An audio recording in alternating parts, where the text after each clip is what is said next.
A blessed day, dear learners.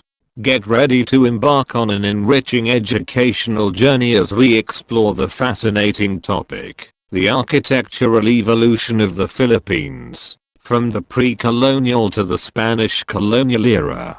Stay safe, and may you always be surrounded by divine blessings.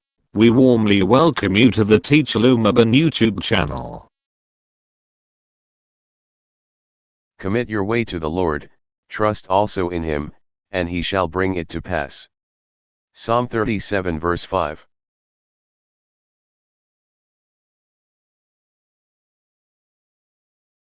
What materials were commonly used to construct native houses in the pre-colonial Philippines?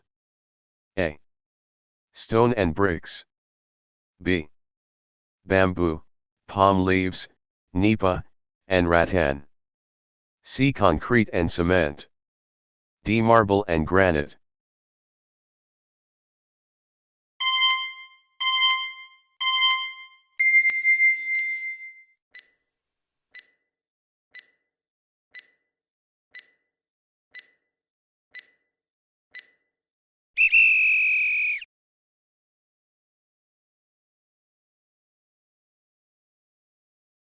Name one Baroque church built during the Spanish colonial period that is recognized as a UNESCO World Heritage Site.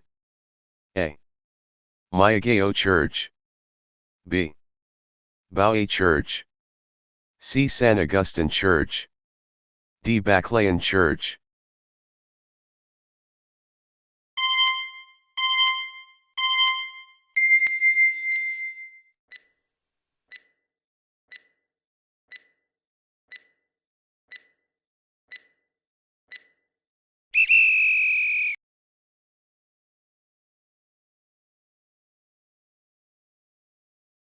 Why was the silong feature essential in pre-colonial houses? A. It provided additional living space. B. It served multiple purposes, such as storage and protection from flooding. C. It added aesthetic value to the house. D. It made the house earthquake resistant.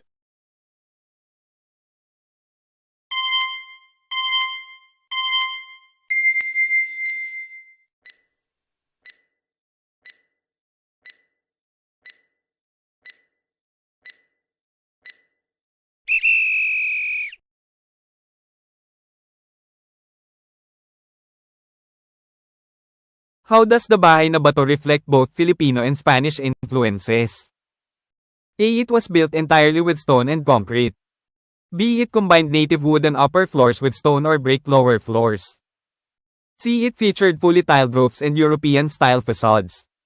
D. It emphasized small windows for privacy and security.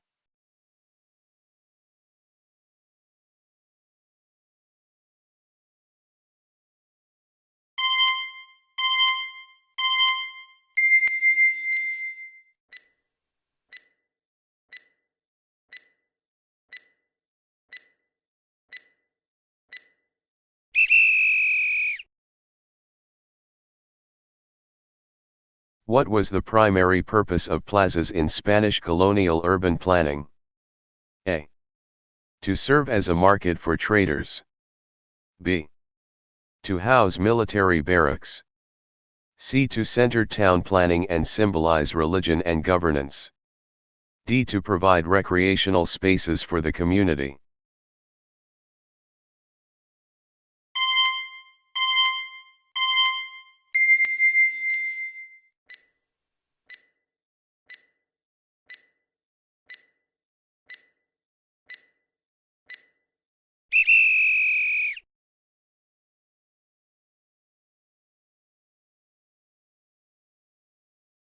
Please compare your selected answers with the answers listed in the answer key provided. If your chosen answer matches the one in the answer key, mark it as correct. After reviewing all the questions and answers, calculate your final score based on the number of correct answers. Point 3. How did you score? Did you achieve a high score? If yes, congratulations on a job well done. If not, don't worry. We will help you deepen your understanding through this video. Pre-colonial period. In the pre-colonial Philippines, native houses were typically single-room structures crafted from locally available and sustainable materials such as bamboo, palm leaves, nipa, and rattan. These houses were designed with the tropical climate in mind, providing natural ventilation and protection against frequent rains. Sa pre-kolonyal na Pilipinas, ang mga katutubong bahay ay karaniwang mga istrukturang nag-iisang silid na ginawa mula sa lokal na magagamit at napapanatiling mga materyales tulad ng kawayan, dahon ng palma, nipa, at rattan. Dinisenyo ang mga bahay na ito na nasa isip ang tropikal na klima na nagbibigay ng natural na bentilasyon at proteksyon laban sa madalas na pag-ulan.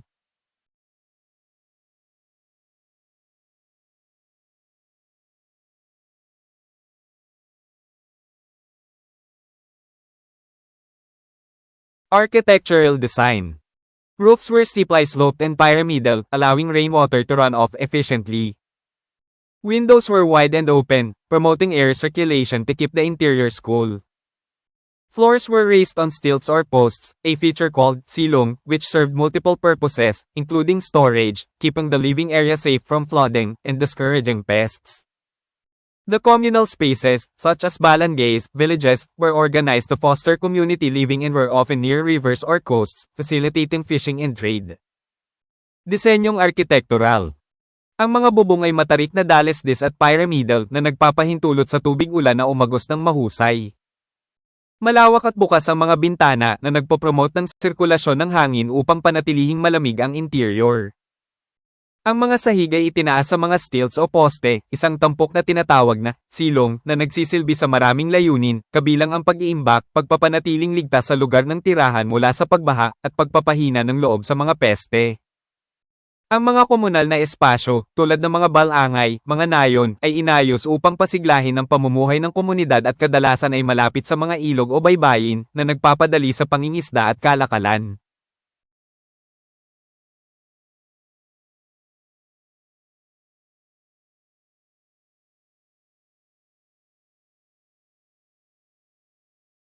Spanish colonial period. The Spanish colonization introduced European architectural styles, transforming the landscape and ushering in monumental structures that reflected Spanish influence and Catholicism's dominance. Ipinakilala ng kolonisasyon ng mga Espanyol ang mga estilo ng arkitektura ng Europa na binago ang tanawin at pinasimulan ang mga monumental na istruktura na sumasalamin sa impluwensya ng Espanyol at pangingibabaw ng Katolisismo.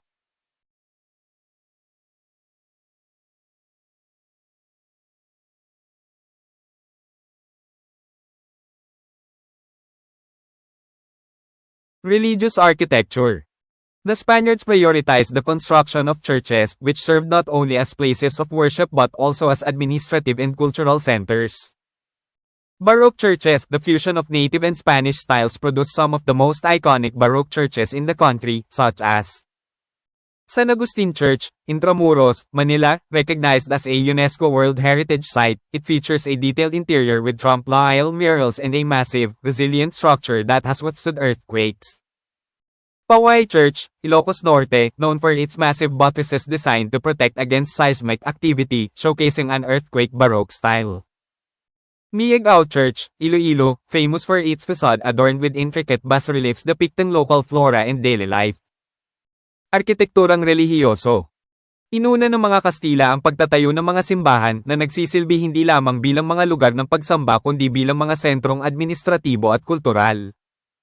Baroque churches, ang pagsasanib ng katutubong at Espanyol na mga estilo ay gumawa ng ilan sa mga pinaka-iconic na Baroque na simbahan sa bansa, tulad ng San Agustin Church, Intramuros, Manila, kinikilala bilang isang UNESCO World Heritage Site. Nagtatampok ito ng detalyadong interior na may mga trompe-l'oeil mural at isang napakalaking, nababanat na istruktura na nakatiis sa lindol. Paway Church, Ilocos Norte, kilala sa malalaking buttress nito na idinisenyo upang protektahan laban sa aktibidad ng seismic na nagpapakita ng estilong Baroque ng lindol. Miagao Church, Iloilo, sikat sa facade nito na pinalamutian ng masalimuot na bas-relief na naglalarawan ng mga lokal na flora at pang-araw-araw na buhay.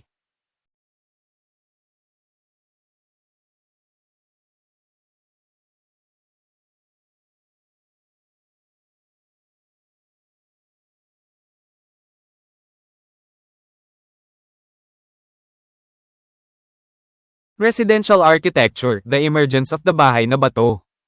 The bahay na bato, house of stone, evolved from native houses, combining native Filipino and Spanish influences.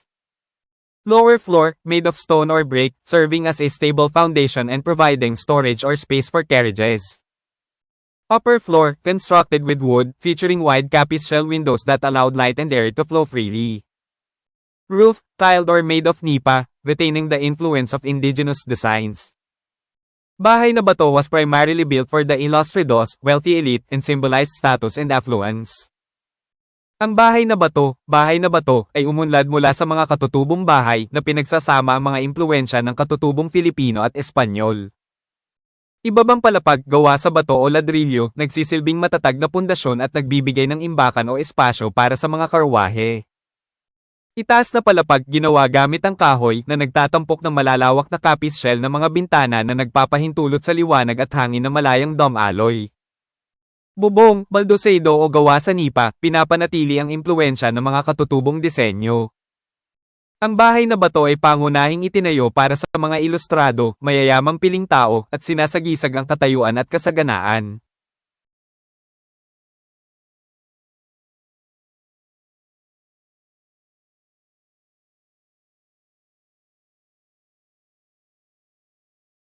Urban planning and infrastructure. The walls of Intramuros, constructed to fortify Manila, these massive stone walls surrounded the city, protecting it from external threats and symbolizing Spanish authority.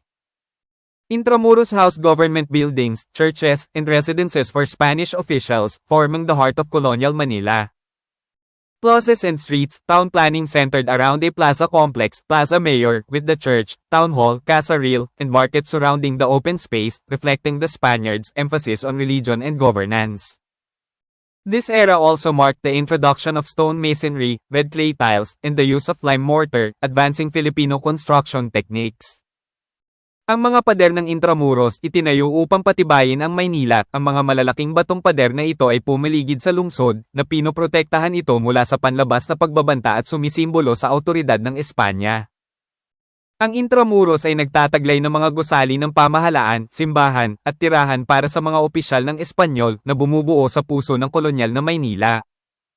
Mga plaza at kalye, ang pagpaplano ng bayan ay nakasentro sa paligid ng isang plaza complex, Plaza Mayor, na may simbahan, town hall, Casa Real, at palengke na nakapalibot sa open space, na nagpapakita ng diin ng mga Espanyol sa relihiyon at pamamahala. Ang panahong ito ay minarkahan din ng pagpapakilala ng stone masonry, red clay tiles, at ang paggamit ng lime mortar, pagsulong ng Filipino construction techniques.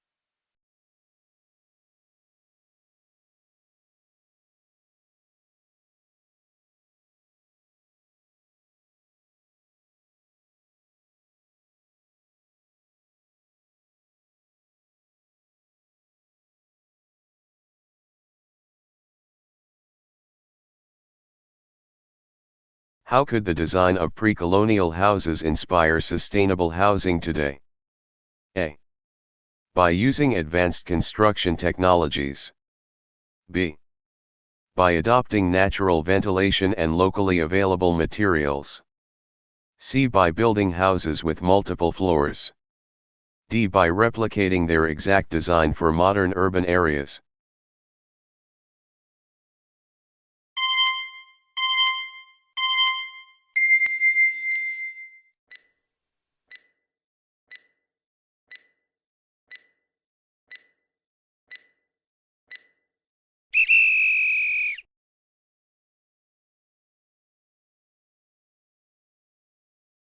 If tasked to create a modern-day bahay na bato, what elements would you retain to maintain cultural significance?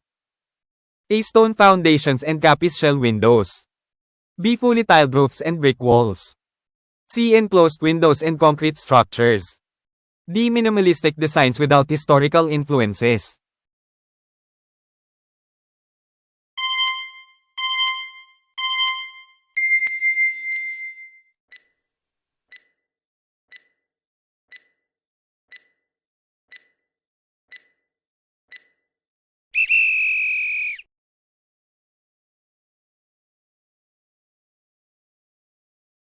What is the main difference between the architectural features of pre-colonial houses and the bahay na bato? A pre-colonial houses used native materials, while bahay na bato used imported materials. B. Pre-colonial houses were single-story structures, while bahay na bato had stone lower floors and wooden upper floors. C. Pre-colonial houses were influenced by European styles, while bahay na bato was entirely Filipino. D. Pre-colonial houses focused on durability, while bahay na bato emphasized aesthetics.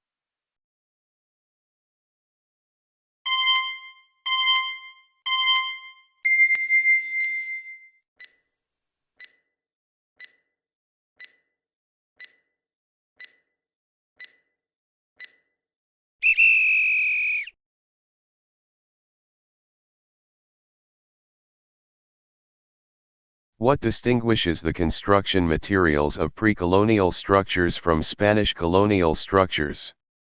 A. Pre-colonial structures used lime mortar, while Spanish colonial structures used rattan. B.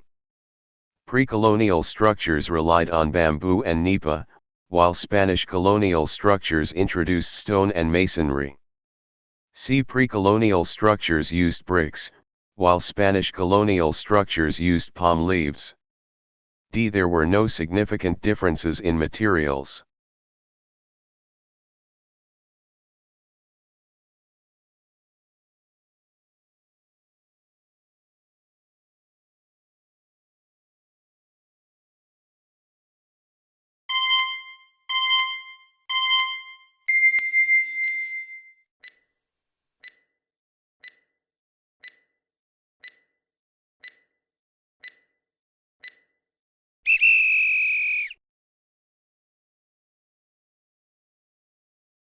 How did the introduction of stone masonry during the Spanish colonial period impact Filipino construction techniques? A. It replaced native construction entirely. B. It advanced durability and expanded architectural possibilities. C. It limited creativity in building designs. D. It had little influence on Filipino construction techniques.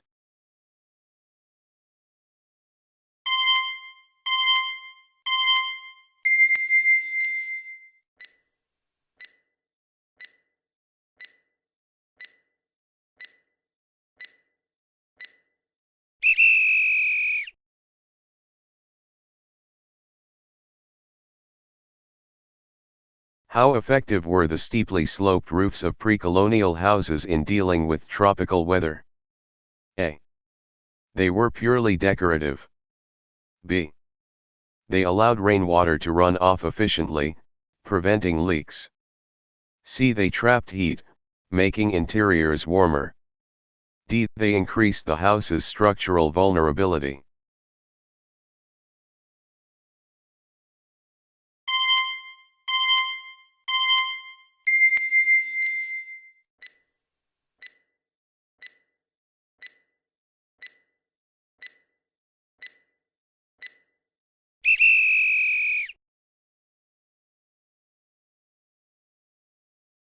Evaluate the significance of Baroque churches in shaping Filipino religious and cultural identity.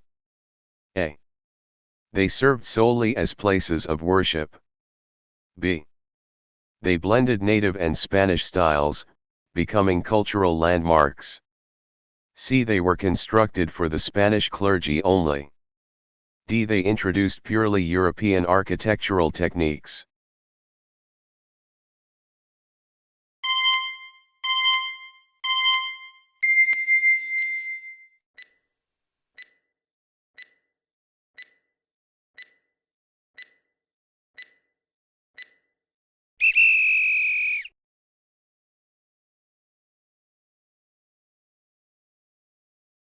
How did the fortified walls of Intramuros influence the political and social structure of colonial Manila? A. They symbolized resistance to Spanish rule. B. They separated the elite from the common people. C. They promoted equal access to resources within the city. D. They served only as historical artifacts without functional significance.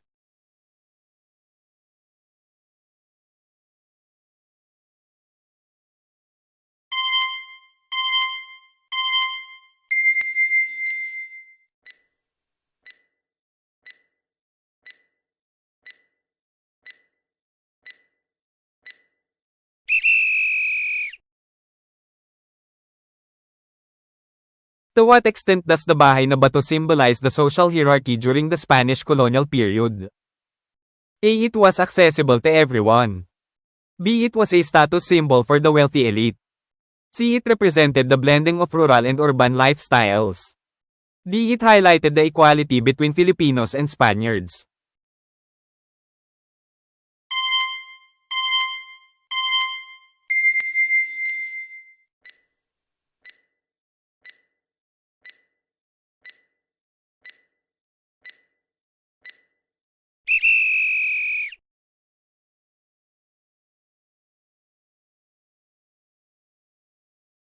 Design a modern community inspired by pre-colonial and Spanish colonial architectural elements. Which of the following designs would be most appropriate? A. A community with houses raised on stilts, using sustainable materials, and a central plaza with stone buildings. B. High-rise buildings with a blend of modern and Gothic designs. C. Suburban-style neighborhoods without a central gathering space. D. A community with glass-walled houses and tiled roofs.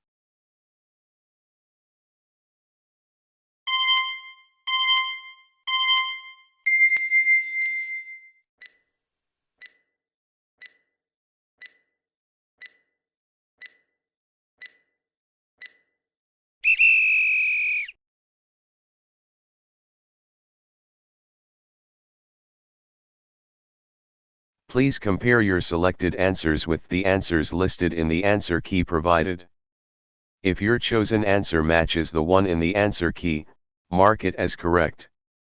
After reviewing all the questions and answers, calculate your final score based on the number of correct answers. Point 3.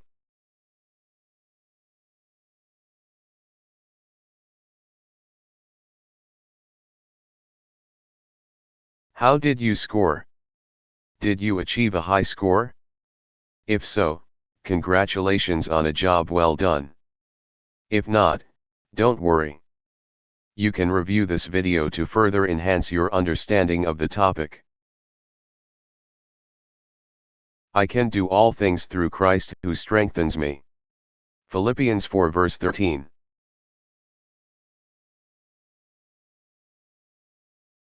I hope you found our teacher Lumaban's self-learning video enjoyable and informative. If you gained new knowledge from this video, we would greatly appreciate it if you could give it a thumbs up. Also, don't forget to share it with your friends. If you have any comments, questions, or suggestions, please feel free to leave them in the comment section below. We value your feedback.